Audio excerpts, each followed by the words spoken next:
Today, we're discussing Ted's favorite topic. No, not payday loans. Cars. Let's begin. This is Debt Free in 30. Here's your host, Doug Hoyes. We are recording this podcast in the spring of 2025.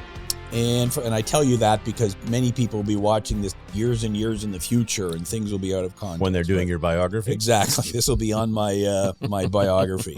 And for the last few months, we've heard a lot about tariffs and inflation and recessions, all of which impact the price of a car. So I did 10 seconds of research for this show. Excellent. And how did I do it? I went to AI. So I'm going to have Sean put up on the screen a picture generated by AI. I said, what would Doug and Ted look like if we were doing a podcast about cars? And so there you go. You notice my seatbelt ends below my arms? Yeah, I know. And it's behind me somehow? The AI is not great. So hopefully you're watching this on YouTube so you can see the picture of Ted and Doug generated by AI. I'm wearing headphones. You're not. I don't so know AI, you lose 30 pounds. That's there you go. interesting. There That's you right. go. So that's why you want to watch this on YouTube, people. Right. Hit the like and subscribe and everything. So I asked AI, what is the average price of a new car in Canada? Mm-hmm. And it said $66,000.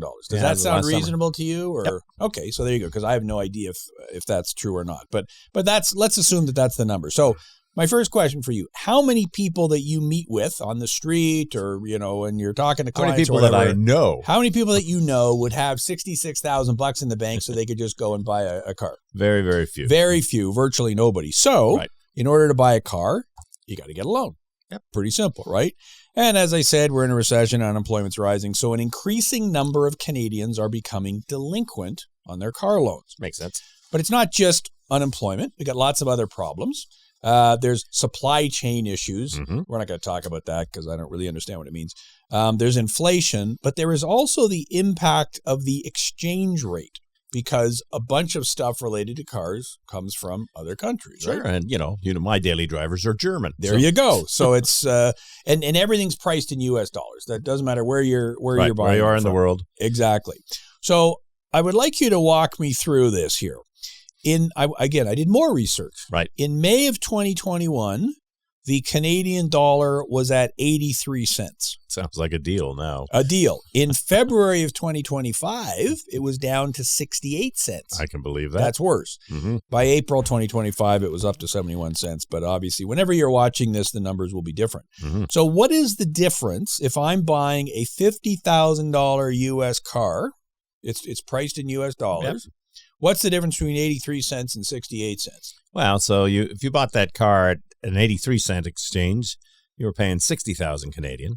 And once you get down to that 68 cents, you're paying $70,000 to $73,000. That's a $10,000 difference. Because you've gone from 83 cents to 70 cents. So that math kind of makes sense. Yep. So that's one of the problems we face. Sure. When the dollar is weaker, we spend more for stuff for the same thing, and as a result, you got to get a bigger loan. Right. This is the problem. Well, and the ripple effect goes beyond just the new cars, right? I'm sure you're going to talk about that. Well, tell me about used cars then. Well, so when the price of new cars increase, the price of used cars increase because there's a higher demand for used vehicles when it's too expensive to buy a new vehicle. So the average price of a used car, same, you got that $66,000 for new cars, $36,000. Huh.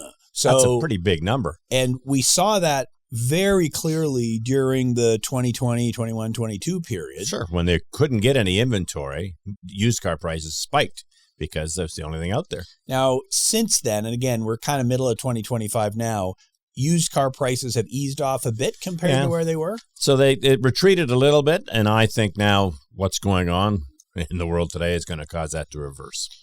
Meaning? Used car prices are going to go up again. They're going to go up again. Okay. So they go up, they go down. This is kind of how it works. Right. Okay. Now, there's another big component to every loan, and that would be, of course, interest rate. Interest, our favorite topic. So, again, according to the research I did, the current average interest rates for new and used car loans, and so what I did is I went to ratehub.ca and looked what they had. Okay. So the big banks were just over about 7%. Other lenders were anywhere from 4 to 35%. Right. And that makes sense, right? Because it would depend on what your credit is. It does. So I'm going to put this up on the screen here, a couple of different examples. So example number one, $50,000 loan. Mm-hmm. a 60-month term, which would be 5 years. So what's the difference between a 7% interest rate and a 14% interest rate? Your payment increases by a couple of $100. So you go from $1,000 to $1,100, something like that. So over 60 months, that couple of $100 is what?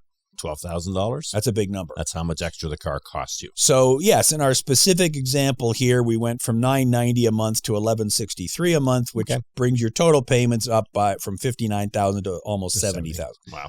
That's a big number. Okay, now you might not know this, Ted, but you can get more than a 5-year car loan out there. Yes, I know. I didn't realize. I mean, you've got an example here for 96 months. I didn't know those were available. I remember when they went to 7, I was just shaking my head. Well, 96 months is 8 years. So, and yes, apparently there is such a thing as an 8-year loan. When you do the exact same thing, let's compare a 7% to a 14% interest rate, the monthly payment goes way down. Sure. Because you've extended it over a longer period of time. So the actual cost of borrowing goes up, but the amount you pay every month goes down. Gotcha. So it's a cash flow thing. So in this example, the monthly payment, $50,000 loan, 8-year term, just under $700 a month if the interest rate's 7%. Right. $868 if it's a 14% interest rate. But the total of your payments, $65,000 at 7%, $83,000 at 14%. Sure. Because, at an 8-year car loan, well, pretty soon it's going to be a 25-year mortgage on your car. Well, that pretty much is a mortgage on your car. So I'm buying. Put in a link to Repossess. Tell people to go back and have a look at that. In fact, we've done 2 videos. Repossessed is our documentary that, I don't know, well over 75,000 people have already watched. We've also done a shorter version of that. I'll put a link in the show notes to that too, just talking about how GMAC was those bastards. the guys who caused all of this trouble. Started the whole car loan thing many, many years ago. Yep. Before you and I were born, I believe.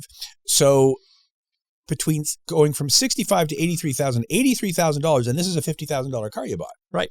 So you're paying $33,000 in interest. And most people think they're buying a $50,000 car. Well, you're not. You're not. If you're paying $83,000, you're buying an $83,000 car. What you're paying, exactly right. And of course, what we see with our clients is they come in to see us, they're 6 years into their loan, and the car is crapped out. Right. It needs major repairs, something's happened. Or they're 3 years into the loan, and it's still got negative equity. So they actually owe more than the car is actually worth. I mean, it just doesn't make any sense. And we're going to get to the practical advice section where we talk about that, but that's kind of the teaser as to which ain't good. So, and obviously there's a bunch of other things that affect the interest rate, your credit score, the trends, and so on and so on. So are you seeing anything different now from the point of view of the lenders? Obviously, they are charging a higher interest rate now than they were charging 2 or 3 years ago. Are they getting stickier? Are they... So we've got a couple of companies that we refer people to where you need to finance in distress. And they've all said that, so now we require a slightly larger down payment and we're more restrictive on the type of vehicles they're going to let them finance. So they're being much more selective, anticipating there's going to be more trouble. So it used to be they would help you finance a vehicle that was $30,000. Well, maybe now the max is $20,000. Maybe. And what kind of down payment or security deposit are they looking for? So it wasn't that long ago, there was no down payment at all. And then it was $1,000 and now it's like $2,500. So the number's getting bigger. Because there's more risk to the lenders. Right. We don't want to be getting into anything we don't have to. And I think they figured out they can charge more fees up front. They want to get paid for them. Yeah. So all of this causes, obviously, great distress. So let's look at where we're at now here. And I don't think I'll put this up on the screen because it's too busy a chart, but you remember our Joe Debtor study that we did? I do. We released it a couple of months ago. You should put a picture of Big Nose Bill up. There you go. It's nostalgia day for us here, folks. I'm sorry. We'd have to go into the archives to find that. So what we've done is looked at the average numbers for vehicle values, average car debt, average car equity. Right. So if you go back to 2021, 2022, even 2023, the average car equity was positive. Right. Which means if I can't pay the car loan, I can sell the car, pay off the loan, I still have a couple bucks left over. Right. All else being equal. For many years, that was not the case, like from 2011 all the way up to 2020.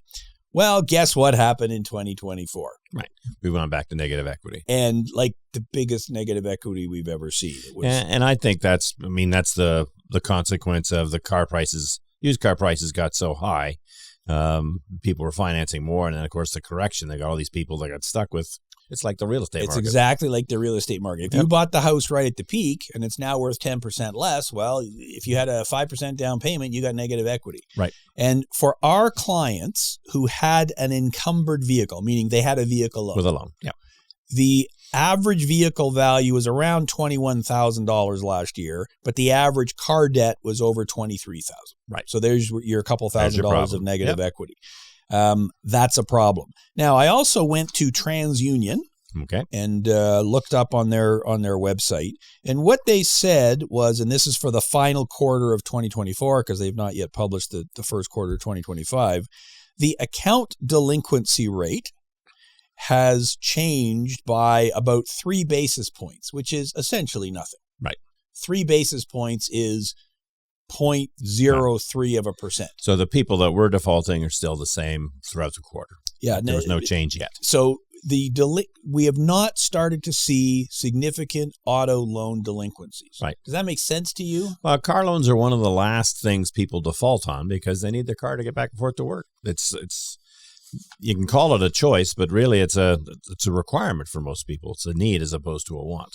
And you would say the same thing about their rent or their mortgage, too. That's right. Yeah, rent and mortgage are the two things they default on last. Car would be the thing just before that. Right. And part of that is also because the car loan payment is a set time. It's like first of the month, every payday, something like that. Right. So I'm kind of used to it. It's not a payment I make. It's a payment they take out of my bank account. Mm-hmm. So if we were to do a podcast 6 months from now, which we probably will, right, or a year from now, will we be looking at higher auto delinquency rates, do you think? I think we're going to look at higher delinquency rates for everything in 6 months. So yes, that's an easy statement. There you go. Okay, so let's talk about delinquency then. Right. What happens when you can't pay? So the obvious answer is, well, if I don't pay a car loan, they can take my car. Yeah. So legally they have the right to, depending on the age and condition of your car.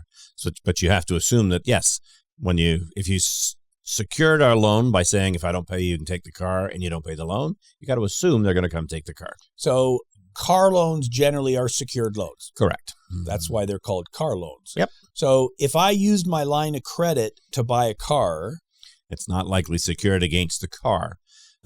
Just be careful that your line of credit isn't a HELOC and secured against equity in your house. So how do I know if my car loan is secured or not?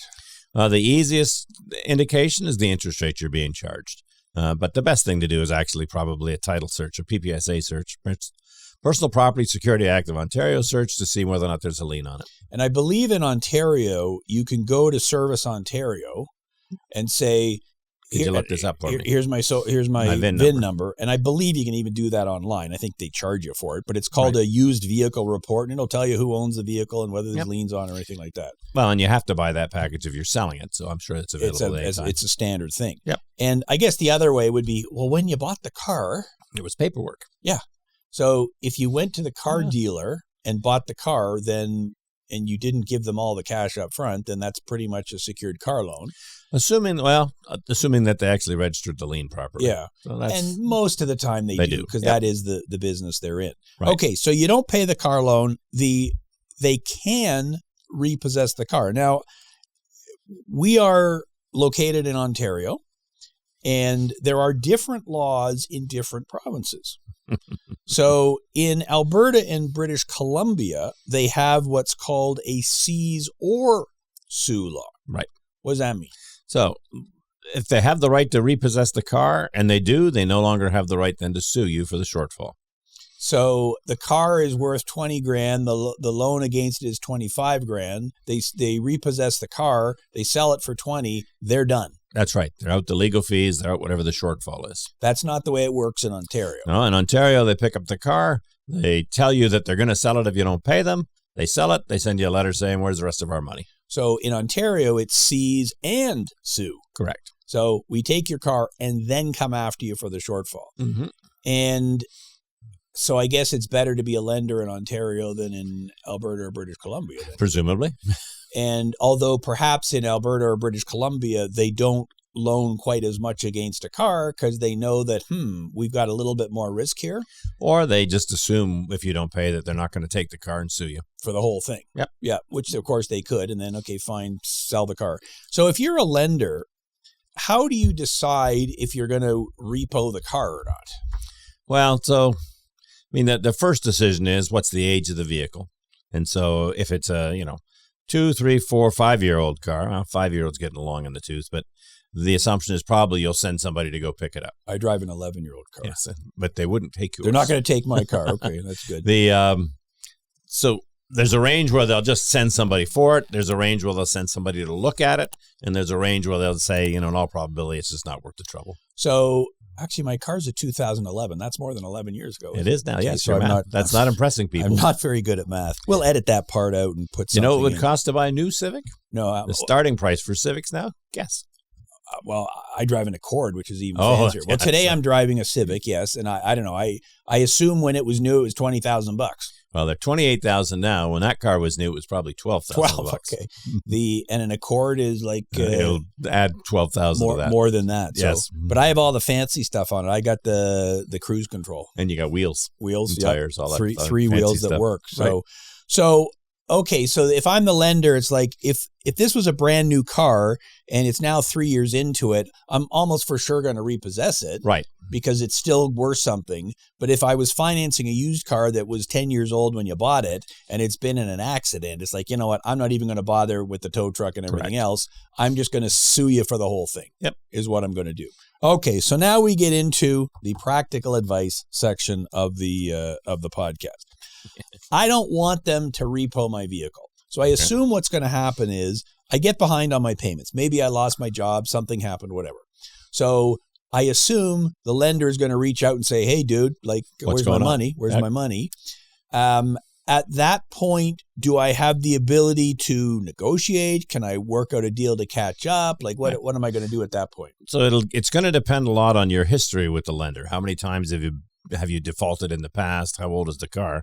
But they would much rather work out a new payment plan with you than come and get the car. So let's say you've got 3 years left on your contract. You've defaulted the last 3 months. Well, let's rewrite the contract. We'll extend it to 6 years. That'll drop your payments significantly. You'll end up paying a lot more in interest, but you keep your car. So if I'm significantly underwater 3 or 4 months perhaps, then okay, maybe they'd be willing to do that. Right. If I'm a month behind, then can I double up next month, double up the month after, something all like car contracts are like any loan in Ontario, or at least that's where we're doing the show from. You've got the right to sign something to say, I'm going to defer or skip one payment a year on those contracts. Now, they want you to do it ahead of time as opposed to behind time, but well, and that's a good planning point, I guess. It's better to reach out before you if get you into know that you're going to have problems making the payment, take advantage of this once a year.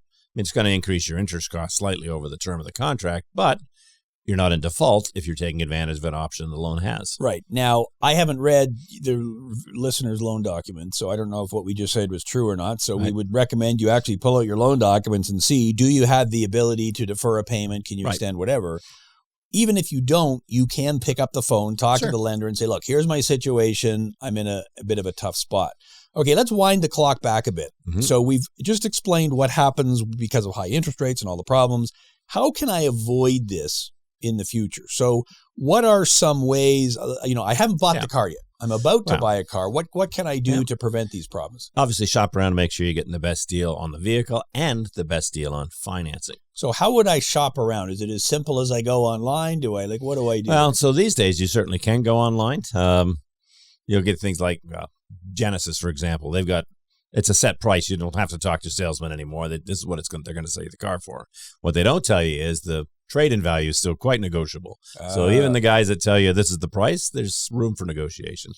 So if I wanted to buy a new Honda Accord, would I go to 2 different Honda dealerships? Is that what I would do? That would be in your best interest, yep. And obviously do some research online to see what they're worth. So that's right. Okay, well, at some point, probably in the next 10 years, I'm going to have to buy a new car because it's hard to tell. I'm at 270,000 clicks on it now. They're Hondas. They'll go forever. Well, the mechanic, as long as you keep them out of deep water. Right. That was a problem before. I had to get a new engine. They say around 350, that's when it gets broken in. So, okay, so I'm going to shop around, and not just for the car, but also for the financing and for how much you're going to give me on my trade-in. Yep. Because that is a huge component. Because you're doing this as well, shop around for your insurance. Okay, do them all at once. Do the whole thing. So so I found the dealer or the Best price, best deal. You're happy with that. Great. All right. Then what? I want to keep my cost down. I want to any chance that you can increase the amount of money you're putting down on the car. Because so the larger the down payment, that'll be a smaller amount you're financing, and therefore a smaller monthly payment. So I'm buying a $50,000 car. If I put down $1,000, that's a $49,000 loan. If I put down $10,000, it's only a $40,000 right. loan. Well, and another thought is, if you're nervous about putting more money down, then make sure you've got money in a safety account. So a savings that's definitely for emergencies, so that if something goes wrong, you don't default immediately. You've got this safety net to fall back on. Yeah, and that's good advice for every single expense you've got. It is. So you don't know what's going to happen, what the emergency is going to be tomorrow. If you've always got X number of dollars in your bank account, I got a flat tire, no problem. I can fix it. I don't have to worry about it. Is there a difference between? Well, obviously there's a difference. Is there a point? Should I be choosing leasing or financing? Is there a difference from? Yeah. What's the thought process there? So there was a period of time where leasing was made quite attractive, and lots of people were doing it. And by people, I mean individuals as opposed to businesses. It's probably not a good idea for individuals anymore. I mean, the risk with leasing was that you get a new vehicle, you're only paying for half the vehicle, or for whatever period of time you're using it, so 3 or 4 years. And so you're giving them a guaranteed trade-in value at the end of that. You're paying interest on the whole value of the vehicle, but you're only buying the part you're going to use. Well, the problem that the companies ran into was they grossly overestimated those end values. And so that was one of the reasons used vehicle prices dropped so much when leasing was popular. Suddenly, after 3 years, they had this flood of cars that depressed the used car market, and so they got less money than they thought they were going to. So to compensate for that, they're now charging more money on leases, and almost always it's a higher interest rate than a financing interest rate. So the advantage is no longer there. The advantages are still there for businesses because it's all tax-deductible expenses, but not so much for individuals. Yeah, because a business can deduct the entire lease payment, whereas if it's financing, you're only deducting the interest. Right. So if I'm the lender doing the leasing deal, the car's $50,000, I'm going to guarantee, or you're going to guarantee, the trade-in value will be, 20. Yeah. So I'm charging you in effect for a $30,000 car. But I'm charging you interest on the full 50. On the whole 50, because that's what I had to finance. Right. So as a result, the payment theoretically should be lower. It will be. But at the end of the lease, if the vehicle isn't worth what they said it's worth, then the leasing company has a problem. The other thing is that obviously they're building in all the mileage and everything too, right? Right. You can drive this many miles. Yep. So if I finance the vehicle, I own it. I can drive it as much as I want. Obviously, that'll depress the value if I go to sell it. But okay, so at the moment, based on what you're seeing, finance and leasing, you're probably getting a loan. Over time, leasing is more expensive. So okay. Do the loan. So there's a bunch of things you can do up front, shop around, consider a larger down payment, obviously negotiate, I guess, buy a less expensive vehicle. Well, you got to decide how much car you want. So I'm a car guy, so I like a lot of car, but practically speaking, there's not a hell of a lot of difference. It gets you from point A to point B. Yep. Yeah, and that's always been my opinion. I'm the exact opposite of you. I am not a car guy. I don't care. I like driving a used car because it's got scratches all over it. You literally don't care. I don't care. Right. My Honda Accord now, so it's a 2011. So that's, 14 years old now? Yep. Not 11. So it's got rust spots starting on the little time. Yep. I don't care. Right. Like I bought the car brand new 14 years ago. It doesn't owe me anything. Right. I don't care. It still works. It still works. Now, at some point, it will be, guess what? The engine doesn't work anymore. I don't know what brakes on a car. Right. Obviously, I've had to do brakes and a bunch of other stuff. But, okay, then I guess I'll buy a new one at that point. Maybe. But it's just, to me, it's much more liberating not giving a crap. Right. Is my thought. Now, obviously, I don't look cool driving this car.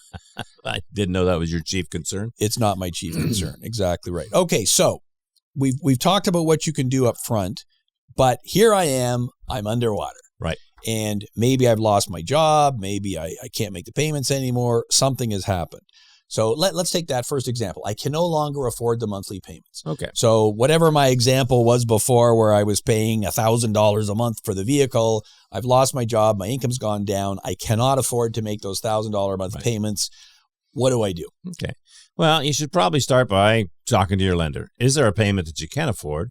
Maybe the lender can extend the contract to the point that you can still afford the car. So if I'm 4 years into a 5-year deal, okay, maybe they can extend it for another 6 months or a year, lower my payments, Right. roll in a couple of missed payments, whatever. Mm-hmm. So number one, talk to your lender. Right. And so that's also number 2. So see what you can do to modify the loan, right? The third one, you could try to find out what the buyout is on the current contract, and maybe you're going to go someplace else and get brand new financing. So, and that would make sense if the new financing, like if interest rates have gone down since I bought my car. Right. If interest rates have gone up since I bought my car, then... Yeah, and I think in most cases, because now you're trying to finance a used car, the interest rate on the loan is going to go up regardless. So you're kind of pooched then. Right. But you could, let's say, well, the example we were just talking about, you got a year left on your original loan, you can't afford the $1,000 a month, and maybe they're not inclined to extend it by a year or two. All right, well, you go to Schedule B bank or someplace else, and you just buy out the loan, and now you can write it for 3 or 4 years if you want to. Depends on the condition of the car. Gotcha. So ask around, do some negotiating. Right. Let's say the math does not work. Yeah. Well, and let's say, you know what, I don't even need the car anymore. Right. I can take the bus. I've moved closer to work, whatever. I got to give the car back. Well, so have you got the ability to sell the car yourself before it's repossessed? The only reason we suggest that is you're going to get more money if you sell it than they're going to get it at auction. When they take a car, when they repossess a car, goes to auction, it'll sell for less than the wholesale price because somebody's trying to make money on this transaction, which means you're going to have more of the loan outstanding. If you're able to sell it yourself, you should be able to sell it at wholesale or more than that, maybe not full retail, but you'll get more money than they will at the auction. But will the lender let me do that? Because they've got a loan against it. Well, so the lender doesn't have any choice about allowing you to sell the car as long as the proceeds go to the lender. I mean, they're not going to say no because you're going to sell it for more than they could sell it at auction for as well. They are going to say, well, where's the rest of our money coming from? Right. So they could say, well, you can sell the car, but you got to pay the loan in full. Right. They could say that because they have to take the lien off before you can transfer ownership. Correct. So that often becomes the issue. And so, okay, the math just doesn't work. There's a $10,000 shortfall, and pretty much everybody I meet with, it's a $10,000 shortfall. Yep. I don't see a lot of people with a $500 shortfall. Right. It's usually bigger than that, often because they've refinanced a couple of times or whatever. So, okay, you know what? I can't do it. Here you go, lender. Here's the keys. Right. So the lender then is going to do what you said. They're going to put it in an auction. They're going to sell it. They're going to lose the $10,000. They're going to then come after me for the shortfall. That's right. And it'll be the $10,000 plus whatever the legal fees and costs of doing all this stuff in between were. So maybe now it's 12 or 15. I don't know. And then they call you and you tell them what? You tell them, well, if you're able to negotiate a payment plan, you certainly can. Odds are you can't because you couldn't make the payments in the first place. You really should be looking for professional help at that point. Yeah, because the people who come to me in that situation, it's not just the $10,000 they owe on the car, right, but they've also got some credit card debt, bank loans, payday loans. Well, as we said, you default on your rent and your car last. That means you've probably defaulted on a bunch of other stuff first. And therefore, you're probably talking to us about a consumer proposal or a bankruptcy, and we can roll all of your debts into it and do one plan for everything. So I think if the only problem you've got is the car and there's a $5,000 shortfall, okay, you can probably work something out. You can borrow the money from the bank to pay off the car lender or whatever. Something. But if you got a whole bunch of other stuff, and most of the people we talk to do, then you probably want a solution that deals with everything. So if someone's coming in to see you about filing a consumer proposal, you're going to tell them, give the car back first. Then. That's right. I mean, one of the first questions we ask them is, okay, do you want to keep your car? How far underwater is it already? Even if you wanted to keep your car, if it's 10 or 15,000 underwater, it may make sense to get rid of it regardless. That's a conversation we have, which is it's counterintuitive. We're telling you that maybe this is a bad thing to keep. But if the car is going to go back, you can voluntarily return it beforehand, which makes the most sense because then you'll know what the debt is. Or you can wait and have it repossessed, but do it as timing with the proposal. Yeah, it's generally cleaner, neater. Give it back, cancel the insurance. No sense paying insurance on a car you're not driving. Deal with one thing at a time. Right, and then everything is included in the proposal. So there you go. That is our discussion on what to do when you got car problems.